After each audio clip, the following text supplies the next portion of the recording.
này giờ đi nào có thiên soi đây bia có sản phẩm lai Paul có không chúng đi nào cần hung sơ đẹp cần đầu khen lấy ta có thiên này là đầu thứ bị soi ăn bu có thiên chỉ vậy đi bộ cầm bu lalpa chu Phật Prabhu và nó tăng thực hiện lalpa chu Phật Bula chúng la mà thực hiện là mà chu Phật Prabhu avan til ko zong zong teu ama chu Phật Bula asipai zong zong teu ama chu Phật Prabhu ni le tha teu ama chu Phật Bula arsiel zong zong teu ama chu Phật Prabhu lalpa chu Phật Prabhu Okan na lalpa su fatro, kadam su zongin lalpa su fatama, kanun su zongin kapatian fakin kezayan, mundangani namat sun zongilangin. Ako tu sewa tiang ling angin nang ni po inje sia zong su ha do tiang ling zo pro, nang ni tiang ling tu rani,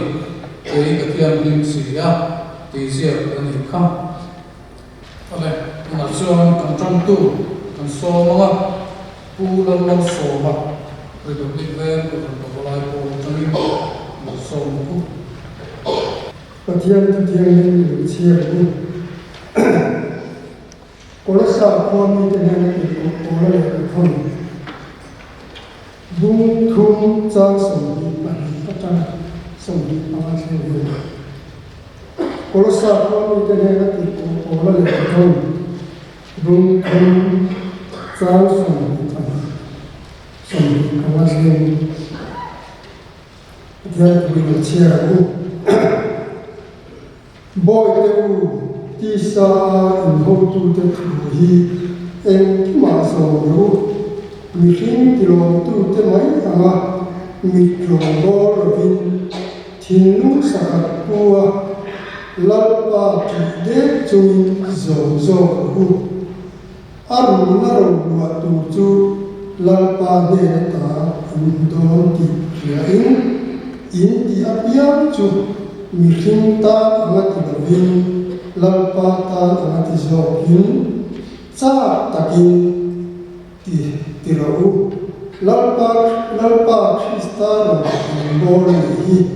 til di lo itu cua athil diklo di manju amule ang mi khebi gre aom si gwa tinya petera antu kui hala petera lekhaton pakhatna bungkha sa so petera lekhaton pakhatna bungkha cha so lucia nangni inthia lim turani ke kathia lim sia izia ani kha kathia ne tuta tu na chuan thu phon no ngai sa no na bial zia tu so manga bial zia tu na pon so tual chung cầu sáng tăng của ông chuan tual chung zia tu lo ding chu kan lấy dom ne am bial zia tu so tu Republic Van Pastor Bial Governor Botolai Paul into home free Lina Mitsuechen tu lo pa sa fucking lose Republic Van Pastor Bial Botolai Paul into home Ahian Botolai Paul nem parte le kan biso Christian Botolai Paul Bial OB le committee Governor Lucia Ogile Committee tin Minting tu Governor Tele Governor Fuai to Governor Committee kalau Yesus Kristus hidin he Otolai pun itu kom pun nak sipai biar tu Governor Otolai pun Committee ayo in kebutuhan amasain hey kini potolai po hi committee tele in tham te a bia committee an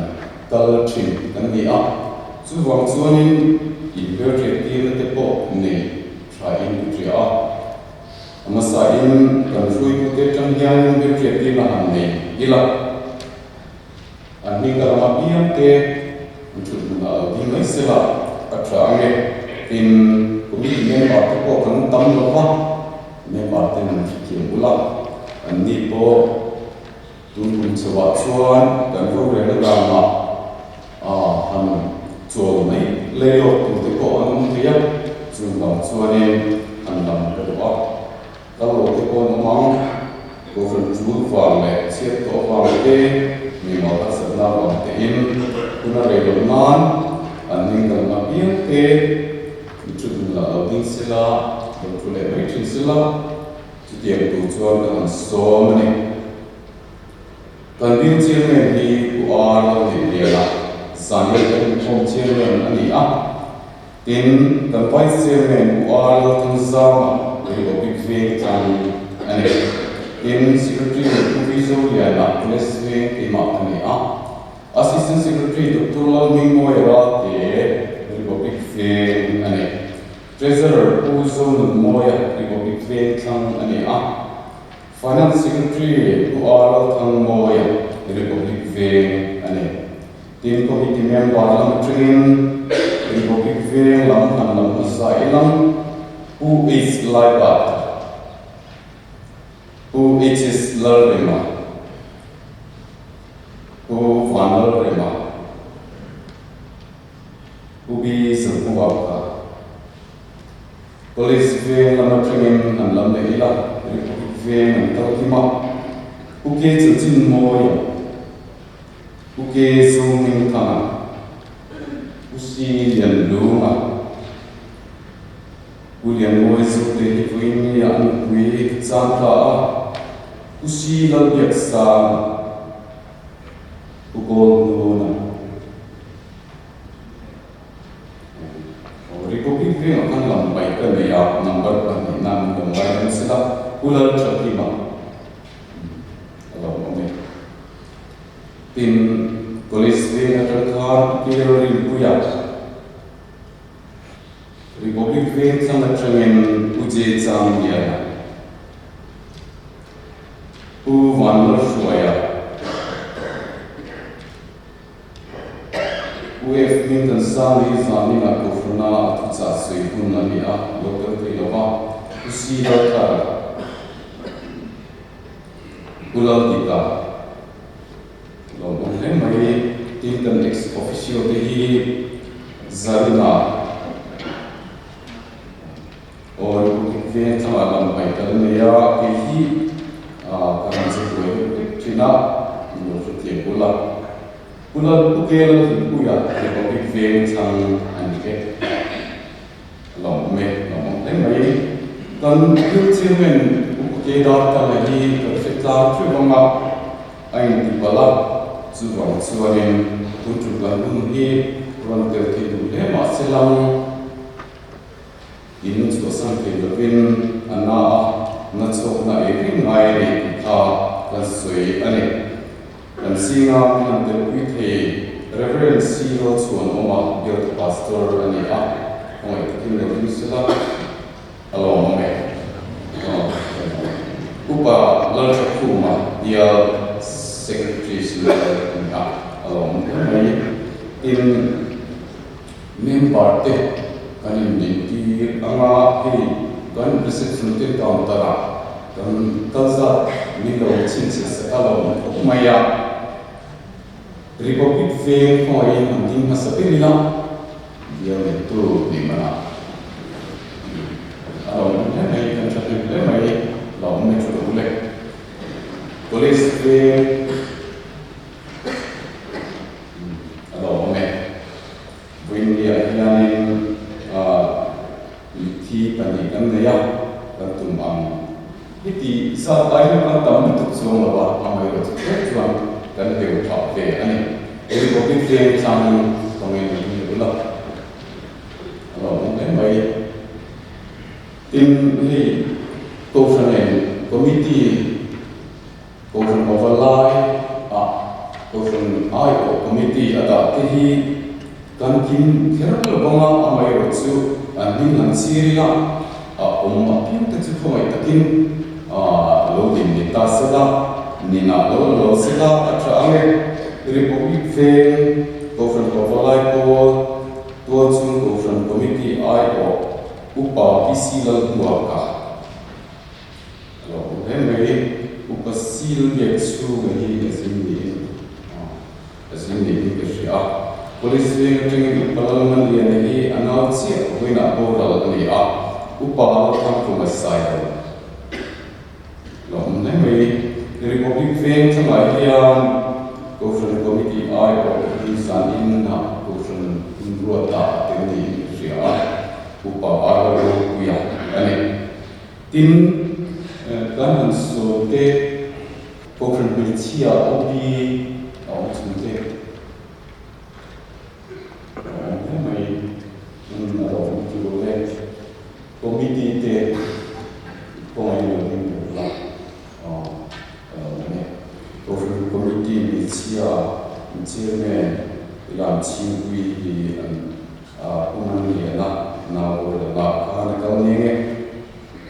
tin hi ni na lo se kan ki to ka to chu conference committee te din to ni chen no no sela din no no te din no te ka khomai takin zalina kho te kan conference overlay ko to ko ni sat le zalina atan ti zalina atan te kan lo ma ko ai takin han din to ni kan ni chimne lo me chule kanin an lo ba upa aba to chu conference committee member kan ni ni kan ni chuan lo ti sila kan no ni nge zanina hi kritisa kan ni koma kan din ti pa ka khan conference te ni han joy on te kan din ti to lo mai chunga zanin minan joy om hi kalwa ta me bani tunlai chuanin keni babalai ta po kanin fiat mani ta sela atome ko fu chiete christian chlai po te in to kom hian joy om wi nai ni ti kha zanin an an chier chu ta ila chome tin tunlai ko vela tiam hi non le thak mai ni kha kan le ni se zanin kan pathian bik in khom program ki ni kan khom chairman wal ni liana chairman bia to palai pol ni tan na hun min man satu ka pulal ma so republic ve to palai pol ni zai ko hi republic ve police ve republic ve thang to palai pol tu ni liana tin report hi secretary te training republic ve police ve republic ve thang le bia palai pol ni ma chairman chula te nge te hi ni ko satu ni an be se la tin na tu pathian ni chama ni sin ni panga hian dar college in training zai ne ne tur ni tin pathian ni in form ruwa ti nge ne chairman kusum ngo ya treasurer bia to no palai pol tan tu lo sang la pa tu republic ve chang to no palai pol zai ko to police wing of an overlay pol, the republic wing of an side pol, to you to Reverend Dr. Randall Bela, speaker in Yanga, Zumai Kumbana, dear of an overlay pol office dear, Sana, Sunday school hall, made to an anh còn từ tắm trộm đâu quá sáng ngày kia republic wing pastor bill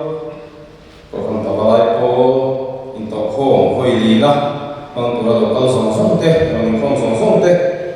vì các cái việc của gia đình nó phải số kita mình chỉ phải cái đầu buộc chơi vào in tao không la gọi dính tao lại hộp tao cần hoàn check thế tụi mình sáng cần làm chơi đi hay cần chơi đàn khăn nạp tu cho má cho hú sáng chơi khăn thì lại in tao không có